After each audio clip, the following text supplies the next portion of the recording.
ಶ್ರೀ ಗುರುಭ್ಯೋ ನಮಃ. ಕ್ರಿಸ್ಟಲನ್ನು ಯೂಸ್ ಮಾಡೋದು ಹೀಲಿಂಗ್ ಎನರ್ಜಿ ಅಂತ ಕರಿತೀವಿ. ಕ್ರಿಸ್ಟಲ್ ಅಂದರೆ ಏನರಪ್ಪ? ಕಲ್ಲು. ಕೇವಲ ಒಂದು ಕಲ್ಲು ಅಷ್ಟು ಎನರ್ಜಿ ಇರುತ್ತೆ. ಅದು ವಿಶೇಷವಾಗಿ ಹೀಲ್ ಮಾಡಿರ್ತಕ್ಕಂಥದ್ದು. ನಾನು ತೋರಿಸ್ತಾ ಇರ್ತಕ್ಕಂಥದ್ದು ಅಮೆಥಿಸ್ಟ್ ಕ್ರಿಸ್ಟಲ್.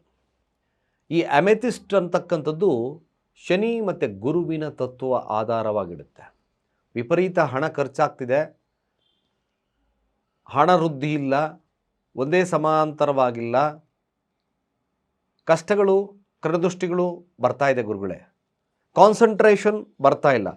ವಿದ್ಯಾರ್ಥಿಗಳಾಗಿರ್ಬೋದು, ಬಿಸ್ನೆಸ್ ಮ್ಯಾನ್ಗಳಾಗಿರ್ಬೋದು, ಮನೆಯಲ್ಲಿ ಯಾರೇ ಆಗಿರ್ಬೋದು, ಕೇವಲ ಈ ಅಮೆಥಿಸ್ಟ್ ಬ್ರಾಸ್ಲೈಟನ್ನು ಧಾರಣೆಯನ್ನು ಮಾಡ್ಕೊಳ್ಳಿ. ಕನ್ಸಿಸ್ಟೆನ್ಸಿ ಇರುತ್ತೆ. ಗುರು ಮತ್ತು ಶನಿಯ ತತ್ವ ಇರೋದ್ರಿಂದ ಅಮೆಥಿಸ್ಟ್ ಕ್ರಿಸ್ಟಲ್ ನಿಮಗೆ ವಿಶೇಷವಾಗಿರ್ತಕ್ಕಂಥ ಧನಾತ್ಮಕವಾಗಿರ್ತಕ್ಕಂಥ ಶಕ್ತಿ, ಹಿತಶತ್ರುಗಳ ನಿವಾರಣೆಯನ್ನು ಮಾಡುತ್ತೆ, ಶುಭವನ್ನು ಕೊಡುತ್ತೆ. ಖಂಡಿತವಾಗಿ ನಮ್ಮ ಕೆಳಗಿನ ನಂಬರ್ಗೆ ಡಯಲ್ ಮಾಡಿ, ರಿಜಿಸ್ಟರ್ ಮಾಡ್ಕೊಳ್ಳಿ. ಖಂಡಿತ ಹೀಲ್ ಮಾಡಿ ತಲುಪಿಸ್ತಕ್ಕಂಥ ಕೆಲಸವನ್ನು ನಾವು ಮಾಡ್ತೀವಿ ಅಂತ ಹೇಳ್ತಾ, ಸರ್ವೇ ಜನ ಸುಖಿನೋ ಭವಂತು.